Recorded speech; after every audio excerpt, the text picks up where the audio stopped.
देखिए, दोनों में फंडामेंटल डिफरेंस है। नमाज एक प्रार्थना है और भगवान शंकर का जलाभिषेक एक बाकायदा पूजा पद्धति है। दोनों में जमीन आसमान का डिफरेंस है। ये उपासना है या अभिषेक है और वो सिर्फ प्रार्थना है।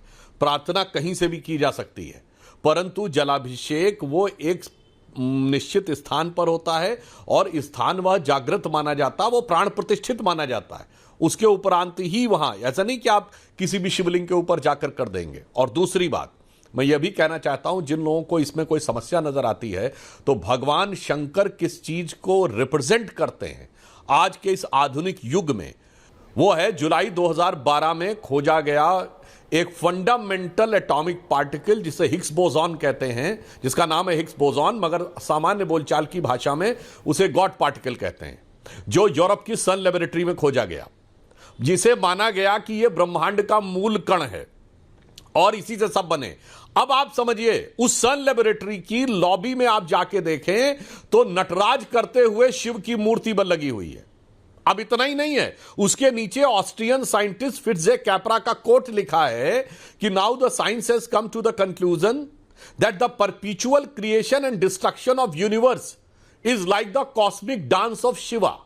मैं हिंदी में बता देता हूं, यानी विज्ञान अब इस निष्कर्ष पे पहुंचा है कि ब्रह्मांड का सतत निर्माण और सतत संहार भगवान शंकर के आकाशीय नृत्य की तरह है। यह कौन कह रहा है? मैं चैलेंज करके पूछता हूं, दुनिया में कोई ऐसा धर्म और मत, पंत्र, संप्रदाय, रिलीजन बताइए जिसके भगवान की मूर्ति किसी लैब में लगी हुई हो। नंबर 2, वो एक साइंटिफिक थ्योरी को इंस्पायर कर रही हो। नंबर 3, ये कहने वाला साइंटिस्ट उस धर्म का ना हो।